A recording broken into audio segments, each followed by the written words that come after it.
Is this the wrong badge for this uniform?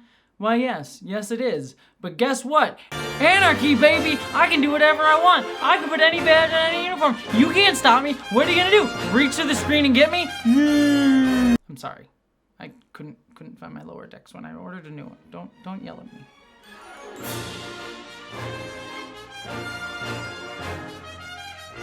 Hello, interwebs! I hope you're all doing well, and welcome to my review of the, sadly, Season 4 finale of Star Trek Lower Decks, this episode titled Old Friends, New Planets.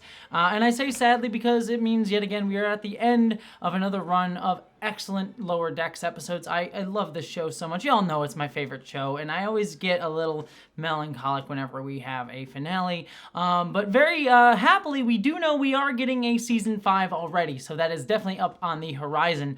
That being said, before I get into my spoiler-free review of this finale, I should say, let us keep up the momentum and excitement about Lower Decks, people, because Mike McMahon in a recent interview even said that, you know, there's no guarantee that we'll get a Season 6 of Lower Decks, and considering everything, the way they treated Prodigy, and thankfully that got a Season 2 over at Netflix now, but the way they treated Prodigy, the way they treated Discovery, Picard even ending, and just given all the strike stuff going on, making Hollywood very hectic, it's kind of a scary place for Star Trek fans at the moment, especially Lower Decks fans. So let's keep up the excitement. Let's be super positive and vocal about this season and this series, because this has been such an amazing show. I don't want to see it go, and Lower Decks, at the very least, deserves 7 seasons and 4 movies, only one of them at least kind of good, and it definitely deserves that in true Next Generation style fashion. So yeah, let's keep up the momentum, because this finale was amazing. Let's get into spoiler-free mode. I loved this finale. As I've always loved Lower Decks 4, its finales just so perfectly find a way to, in 30 minutes, round out every character's arc in a really succinct and just capstone way that feels like it just brings about a full conclusion to everything that we've seen this season, and yet also bring about a really bombastic, fun finale that also ties together a lot of the themes of the season as well. I'm always shocked by just how economical, especially in finales, Lower Decks can be while still delivering a great story besides. I think almost every character has just a wonderful conclusion to their arc, or at least a next stepping stone in their arcs. And I think there's only one that I have like kind of a little minor, and it's a very minor quibble about, but otherwise it just worked so well. And I was so excited, and especially for my character, my favorite character, she's my character, screw it, she's mine. My favorite character, Tendi, in that she has a really cool setup for next season in this episode. So all around that was great. But as you all know, and this is spoilers for last week's episode, this episode is dealing with Nick Locarno, and the way they deal with his character, I think, shows a lot of nuance, because there was a couple ways that certain things were phrased that had me a bit nervous, considering my own sort of political leanings about this episode. Not that this episode's overly political, but it does have some things that I was like, okay, but then they kind of tie it together in a really smart way that I really, really liked. So I'm excited to talk about all of that in spoilers, but I thought they did a really well handling of the nuance of what made Nick Locarno an interesting villain, and actually sort of interesting thematic counterpoint to Lower Decks as a whole and to Mariner specifically. So we'll talk about that more in just as we get into spoilers. On top of that, there's also a bunch of fun, like the action is really great. There's some great beats in this. The only negative I have is that our main Lower Deckser crew kind of gets a little sidelined from the action for a significant chunk of this, but I think in a way that fits what the larger themes of the episode, and specifically my favorite character, Tendi, was going through this season. So overall it works, but I can see some people complaining that they were sidelined a hair in this finale, but for me, I really, really loved it. So to talk about all of that, let's get into spoilers. So we start off the episode with something really cool, which is a flashback sequence to Starfleet Academy just before the events of the Next Generation episode, The First Duty, which is, of course, the episode where Wesley Crusher and the rest of Nova Squadron, including Nick Locarno and Cito, get put on trial for the death of one of their, Nova Squadron mates, who we also get to see in this little flashback as well. Also, if you look closely in the wide shot, there is a brief Boothby cameo in there as well, or just someone wearing like a Starfleet Gardener outfit, but I'm saying it's Boothby. And I love this. They actually got to bring back both Shannon Phil and Will Wheaton alongside Robert Duncan McNeil for this little flashback, which I thought was a wonderful way to, again, tie in, the stuff we talked about last episode with Cedo. And also was really cool to see both of them, but even particularly Will Wheaton. I remember right after, again, spoilers for Star Trek Picard, but after Will Wheaton's brief cameo in Star Trek Picard Season 2, there was talk by, I believe, Alex Kurtzman being like, well, there was, several different shows vying for Will Wheaton. Like, they wanted to have, Wesley appear in different shows, and people were kind of arguing about it, and people were, like, wondering, which show could that be? Was it Prodigy? Was it Lower Decks? Was it Discovery even? Because, he possibly could show up in that show with as a cameo, given he was a traveler in The Next Generation.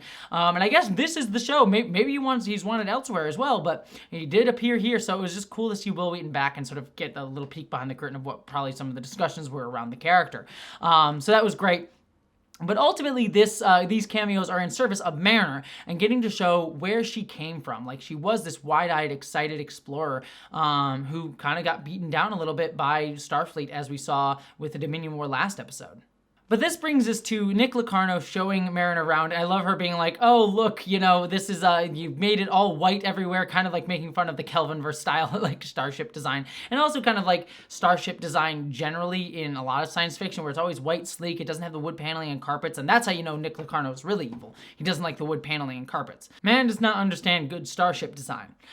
Anyways, we move on, and Captain Freeman is talking with the Starfleet Admiralty, and she is not allowed to go after Nick Locarno after learning that it was him in charge of this due to her information that she got last episode, because, and I liked this explanation, because all of the different crews that defected to Nick Locarno did so in bloodless coups, the ships are technically still under the auspices of the different races and different governments that control those ships. So if Starfleet goes in and fires on them, it could ignite a war on very technical terms. It's like a very like nuanced, like nitty gritty of stuff where it's like governments could be like, well, yes, technically those crews were, they were rebelling, but they did so in bloodless coups, and also it would be an internal matter to us. So if you go and fire on another ship, regardless of whether or not they are rebelling against us, could ignite a war because of the technicalities of those legalities. Sure, that makes sense. I'm sure it does. That's my own technobabble. And so I thought that was like a good explanation for why they couldn't do so directly. But then we get, I love that Nick Locarno goes on and he has 3 binars instead of 2, so it's trinars, and that's the name of his shield. Thought that was hilarious. But he gives an announcement being like, and I thought this is so interesting, and this is what started to make me nervous, was Nick Locarno sort of makes this call for, if you are, feeling that you are a lower dexer and being mistreated by the sort of the command structure, then you should come and join me, because we are sort of an anarchistic group with no like leadership structure.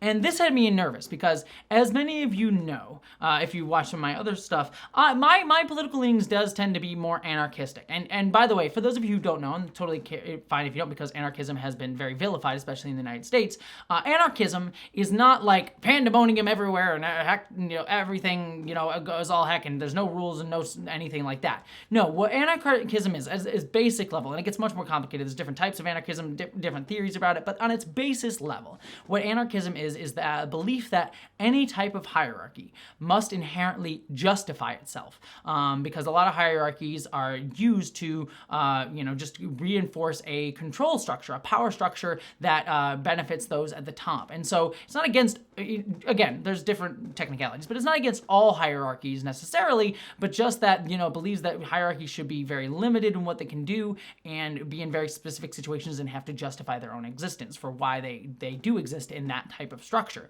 Because there are many ways that you could structure things that are not, centralized leadership or centralized power, and decentralized and sort of spread it out. And so I was really worried about the framing of the villain, Nick Locarno, being this guy who's espousing these anarchistic views, because anarchism generally is often very vilified in media. Quite often, it kind of goes to that vilification of anarchism we've seen generally within the United States and elsewhere. And so I was worried that Lower Decks, the show that I love so much, was kind of leaning into it, when the Lower Decks itself has always been a show that is very working class focused in terms of its ethos within a Star Trek world as best it can, with it being a Star Trek world world. And so I was a bit nervous about that. But what I really, really liked, and it kind of goes, I'm kind of jumping ahead here, but I think I'll just put it all here in this discussion, was that the problem with Nick Locarno's being the main villain was not that he was anarchistic and trying to create a decentralized power structure, but it was because he was actually going against that ethos because he was so egotistical. I mean, Nick Locarno is a egotistical, full of himself dude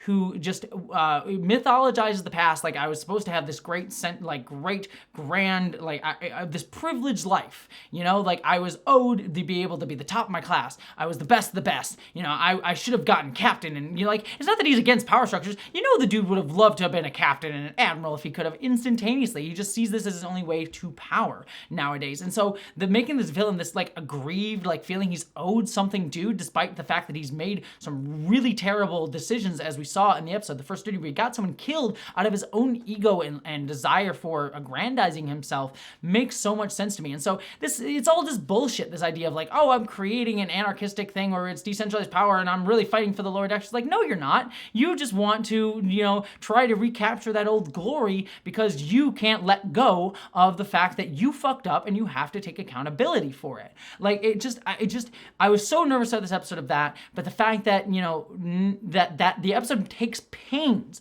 to make that the point of why Nick Locarno's stuff fails, because the Romulans, the Ferengi, and everyone we see in this episode that are part of, you know, Nick's Nova Squadron are actually very much here for the decentralized power structure. They, and kind of believe in this idea, and they actually turn away when Nick actually turns out to be an entire asshole and tries to take power and says, you need to listen to my orders. That's the moment where they stop listening. And so what I really hope, and maybe they'll do this, maybe not, but I hope we actually get to see Nova Squadron, or Nova Fleet, I should say, what Nick Locarno's idea is, come back up, because we still see that they've gone into hiding at the end of the episode. And so what would be really cool to me is, and I'm not, you know, this is what I would do, so I'll end here, because it's sort of like, I'll judge what this is a review, not a fan fiction. But what I hope they get to do is we get to see Nova Fleet come back up in a future season of the show, being a force for good, being like, we are a decentralized power structure, we will all work together, and we are now a force for good, now that we don't have Nick Locarno sort of guiding us and being a total jerk. And so we'll see where they go with that, but I think there's some cool opportunity to do something cool with that. So anyways, I had to talk about that because it made me nervous here at the front, but the way the episode takes pains to point out where the actual villainy and problem with Nick Locarno and Nova Fleet is I think very nuanced and very specific. And I love that it was targeted in that way. So I just wanted to talk that out with all of you, because again, it just goes to like the ways that I really love the nuance of Lower Decks and how it you know, it evokes so much in so little time. But then we get to, you know, Nick Locarno's giving the speech, and I love the fact that while Nick Locarno's giving the speech, we have Rutherford and Boimler start saying, "Looks like Tom Paris." It's like, I don't see it. It was the funniest thing. It was like, he looks just like him. It's the same face. I thought that was hilarious, considering Robert Duncan McNeil played both characters, and that Tom Paris, you know, there's some, you know, different stories about what happened on Voyager, but there, you know, are some belief that Nick Locarno was supposed to be Tom Paris, and it would make a lot of sense if he had been. But yeah, there's you know, there's different versions of that story. But anyways, so that was just a very fun joke that just very Trekky in joke there. But then Mariner steals the Genesis device and runs away with it, and I love that she gets on this, I believe it's a Kira class? I forget exactly, but she steals the Starfleet ship, and I love when she puts the Genesis device in the seat. She's like, okay, you're my first officer, don't blow up now, buddy. It was just very funny, and she starts running away, and Nick chases her to the Trinar shield, and Mariner realizes, like, oh, Trinar, can you have 3 Binars? That makes no sense. Anyways, loved that. But then this brings us, and I'll talk this whole sequence out, this brings us over to the Cerritos storyline, where they sort of go rogue and go to Orion to try to get a ship in order to take down the Trinar shield.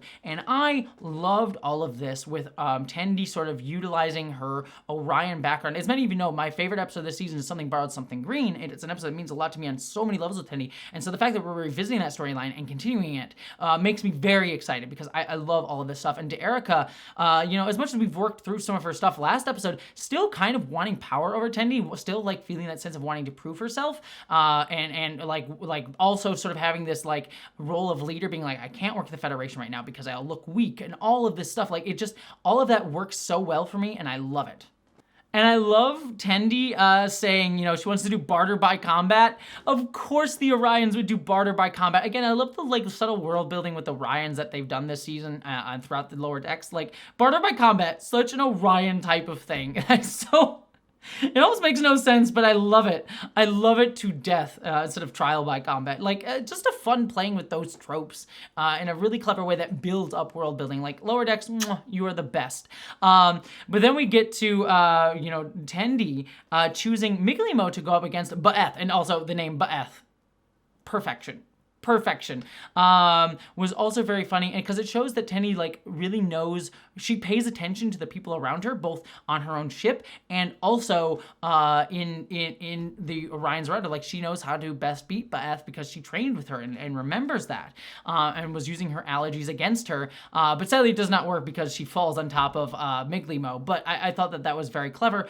And so then eventually Tendi has to decide to sell herself to her sister and come back to be Mistress of the Winter Constellations for her. I'm so excited to see where that's going to go next season, because the episode ends with evoking that. We'll talk about that a little bit when we get there.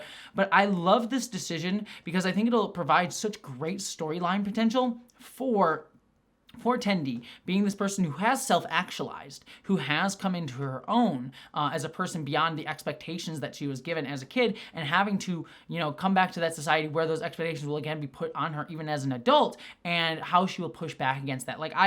As many of you know, I've already talked about, Tendi, and this storyline specifically means so much to me as a trans person because I read myself in that storyline so much in some of the themes, and also, there's a lot of clues that you could read Tendi also as literally trans as well, but thematically she just works as a trans allegory in so many beautiful ways. And so I'm really, of all the Star Trek shows to, I think, handle that storyline well, a storyline like that well, Lower Decks is the one that I trust the most to do it. Because it's just a show that's just very queer in its ethos about being the people of the Lower Decks, the pushed aside. And so I really loved that they set this storyline up, because I'll be very curious to see where they're going to go with it next season. But this does lead to D'Erica tricking the three of us crew being well, I gave you the worship. I didn't say what condition, but I got what I wanted. I thought was, and a very short-sightedness on D'Erica's part too, because Nick Locarno could come after her and just destroy her own power structure if he wanted to, if she let it go unchecked. So again, it just shows D'Erica's faults as a leader, but also her very Orion thought processes as well. So again, just very, very clever in terms of showcasing who she is. But then this leads to them trying to fix it up, and I love the conclusion of Rutherfords Arc with Livik this season, where they have a disagreement, and then they use the twin twains in order to figure out their differences. Rutherford, I will say, didn't get a ton to do this season. Last season was sort of his big arc as well, so, he didn't really have much. He just had this little thing with Livik, so this is a nice conclusion to his arc. I hope we get to see more with Rutherford next season, because he kind of was pushed aside a little bit this season, but this is a nice resolution of that. But that being said, this is also a great resolution to Talin's arc, because Talin is the one that suggests the twin twains, and she says, sometimes illogical solutions lead to logical results. And I love that conclusion for her, because this is something that Talin at the beginning of the season would not have allowed herself to think. She would not have allowed herself to use an illogical choice in order to get to a logical solution, as she says. And so it's such a wonderful utilization of her arc, and just showcasing that in this moment, I thought was really just, again, Lower Decks being so economical with its storytelling, being able to, use these small moments in these finales to bring so many resolutions to these characters' arcs for the season. I really, really loved. And so, yeah, Talin there, just showing her neurodivergent Vulcan energy in such a really wonderful way that I just adored that. This brings us back over to Mariner, however, as the Lower Decker crew gets ready to try to break the Trinar shield with the Orion warship. I love that they ram it in to get in there. But over with Mariner, I love that she escapes into these ice crystals and hides from the different alien groups that Nick Locarno controls. And this may be me overreading this, because it is sort of a space thing that there are sort of ice crystals you can hide in. But this sequence very much reminded me of, if anyone remembers, the original Star Wars Star Tours ride in Disneyland, as well as the Back to the Future ride that used to exist in Universal Studios, both in Florida and Orlando, and in Los Angeles as well. both of those rides don't exist anymore. The Back to the Future ride became the Simpsons ride, and the original Star Tours ride became the current Star Tours ride, which is more focused on the sequel trilogy of Star Wars. Both of which I still enjoy both those rides, but I actually really love the original Star Tours and Back to the Future rides, but especially the Back to the Future ride. The Back to the Future ride I have such great memories of as a kid. Like, I adored that ride so much. I went on it so many times when I was there as a child. And in both of those rides, there's like a little storyline where you're like a ship running away from like the Empire or from Biff in the Back to the Future thing. And in them, the ship hides in ice crystals. And it was, I remember that as a kid so evocatively in both those rides, being like, oh, I love being hiding in ice crystals. It was just such a cool thing to be immersed into. And so for me, maybe I'm misreading it, but knowing Mike McMahon and his love of Star Wars too, and probably Back to the Future as well, though he hasn't spoken as much about that, I don't believe, I could very easily see this being a very overt reference to those rides, especially since we've seen references to Star Tours in Lower Decks before, back in the season 3 premiere of Lower Decks. Saw a very Star Tours-esque ride with the First Contact, ship in that season premiere. So I could very easily see this being evoking the Star Tours ride, or even the Back to the Future ride.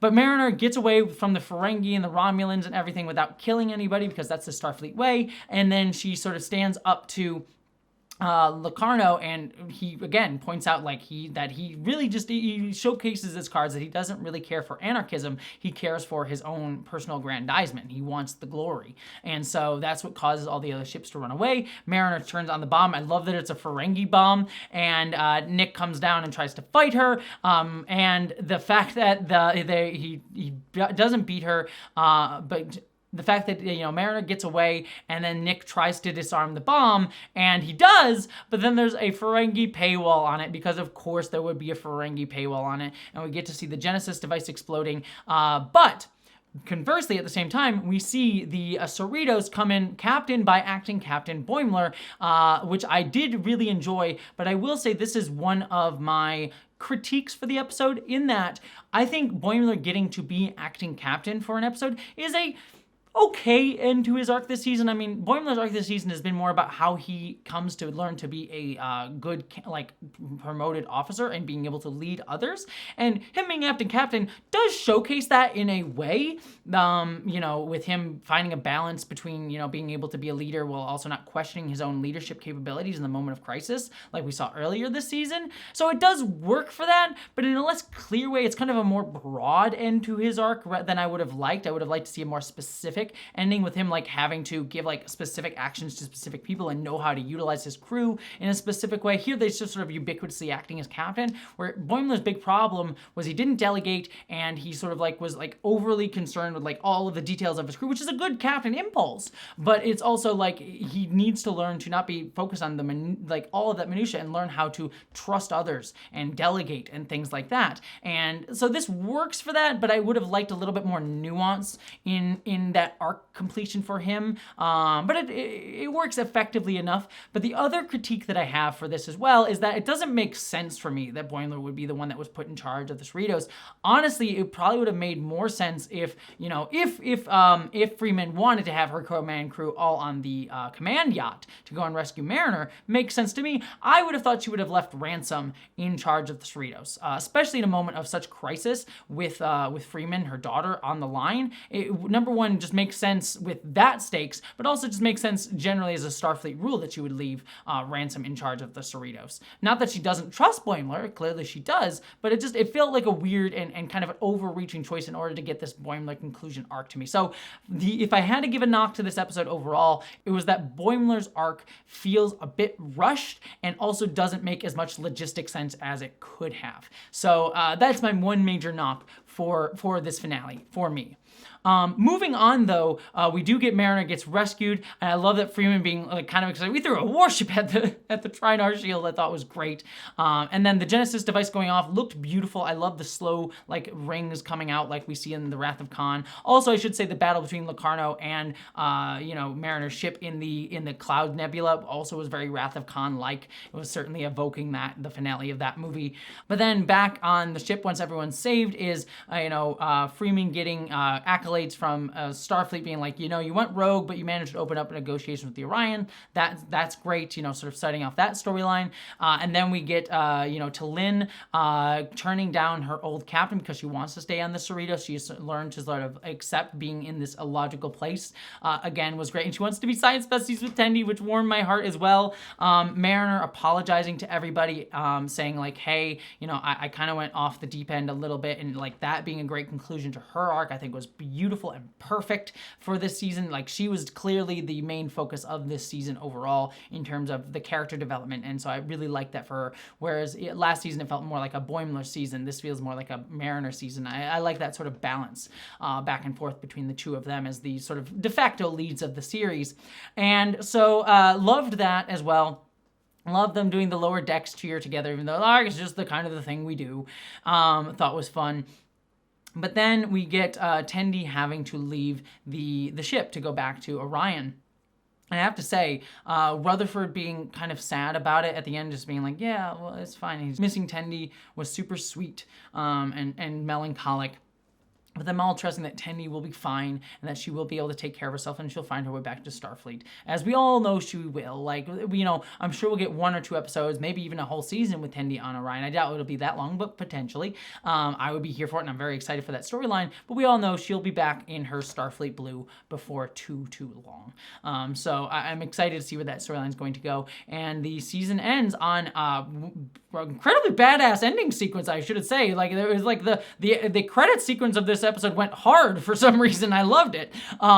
You know, where Tendi sort of looks at the camera and is like, you got this, and then walks off and get the smash cut to the credits. I thought was so badass. To my memory, I don't remember Lower Decks doing a credit sequence on the finales that intense before, but I'm here for it. Like, give Tendi that badass moment. I love it. I love a good, like, strong smash cut to, well, not smash cut, but like hard cut to, you know what I mean? A good, like, strong, like, end credit sequence stuff. So yeah, that really worked for me. I thought it was badass, gave a strong ending to the season, and that brings us to the end of season 4 of Lower Decks. This was a phenomenal season overall. Like I said, I've had some quibbles here and there with the season generally, and I'll probably do a season overall review. Normally I do a scripted season review over on my main channel, but I'm so busy right now trying to play catch up after having been away for a week or change for filming my own movie. So I'll probably do a more unscripted review here on this channel of the entire season. But brief thoughts, I've loved this season. I thought it was great. It had one of my favorite episodes of not only Lower Decks, but all of Star Trek in this season, and everyone's arc was really great. And while I have some quibbles like Boimler stuff, this was a very strong finale. So I would love to hear your thoughts down in the comments below. Did you like this finale? Did you like it? Are you against Anarchism or anything like that? I'd love to hear all of that down below. And beyond that, I should say we are going to have a little bit of a dearth of Star Trek content for a little while. We do have Star Trek Prodigy and Discovery Season 5, its final season, coming up in just a little bit, and then who knows after that, given the writers and SAG strikes, being complicating factors. So we do have some Star Trek still on the horizon. I will be reviewing that when it comes out, but until then, I hope you all, my friends, live long and prosper.